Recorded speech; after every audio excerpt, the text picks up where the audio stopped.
What I'm about to tell you guys is something that I got to remind myself more as well. And I really got lost in the source of, when you're trying to fucking improve, and at first you do it because you enjoy it and you pick up things very quickly. Other people around you notice that like you've got this special talent or a special knack for a certain thing, and you try more, you put in more effort, you realize that by doing this you can actually like live a life of freedom. That could be your main source of income. You don't have to work a regular job again, you can travel around the world. And so then it becomes a bit more serious, there's a lot more on the line now, and you're consuming every single book, all the information online, you're investing a lot of money into courses and coaches just so you can get 1-2% better and see results quicker as well. And it starts to then become a fucking chore.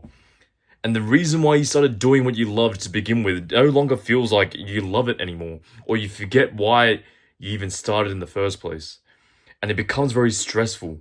And this is how I've been seeing my YouTube maybe the last week or so, because I've given myself this task to post every single day. Instead of like thinking to myself, oh wow, this is a blessing, I love doing this, like this is amazing that I gave myself this fun challenge, I want to grow and learn so much. It's become a lot more stressful nowadays. The last few days at least. I've been thinking to myself, fuck, like, oh, I have to film another video, like, can't I just have one day off? Oh my god, like, the views aren't going up, the subscriber count's not as going as high as I thought it'd be, like, oh, I'm not getting as many clients booking into a call and stuff.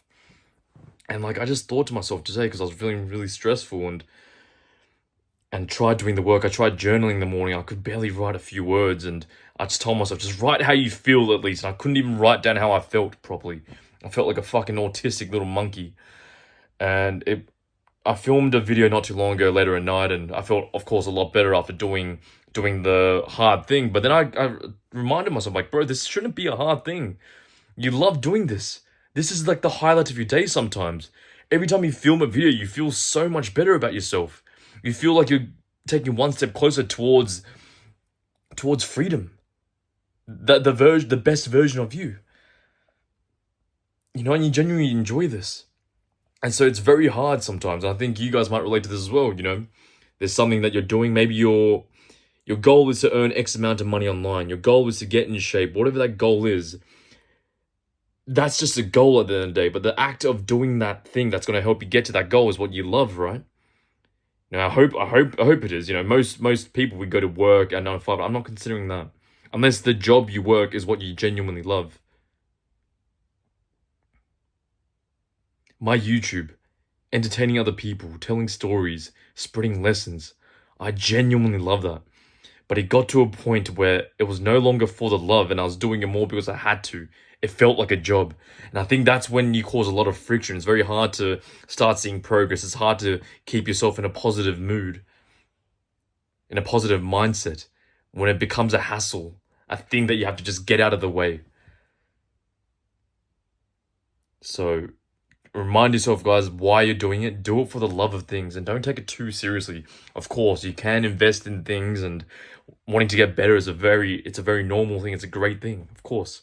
If you want to achieve your goals, you got to acquire all the information that you need. You got to see other people who have also been on the same path as you, how they've learned, how they failed, what they did right, what they did wrong, doing research. There's a lot of things that goes into it which can become stressful, but just constantly remind yourself, like, if there needs to be a day or two where you kind of pull that back, but then just do the work out of love, that could be a really good way of refreshing your mind, and I might incorporate that as well.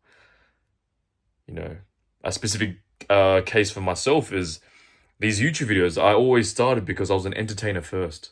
I loved making people laugh, telling stories. And then I started to understand how spreading value, so something that the viewer can take away from these videos, is also just as important. It's not just about blabbering your mouth and making these weird analogies and fucking talking about touching your pee-pee all the time. I gotta spread value, and how do I do that? Then I gotta research and read more books and understand certain things, like, how does procrastination actually work? What is focus? What is a mindset? I'm doing all these like things that I know is gonna help me in the long run, but you get lost in the source of it. So it's a good thing, but don't get lost in, just don't make sure you're regulating your mind, and don't start seeing what you genuinely started out of love as something that you see as just work, because I think that's what kills it. Same in like a relationship or like friendships and stuff. It's got to be fun. You want to do things because it's fun at the end of the day. We're humans. We want to be happy. And if what we're doing isn't even providing us any fun or satisfaction anymore, it just becomes a headache, then it's pointless what we're doing. So just a reminder for you guys, do it out of love. Don't stress. Bring yourself back to the original roots of why you're doing what you're doing. And yeah, find freedom and enjoyment in that. And I'll see you at the end of the road. It is I, Tony fucking Lee. Good night.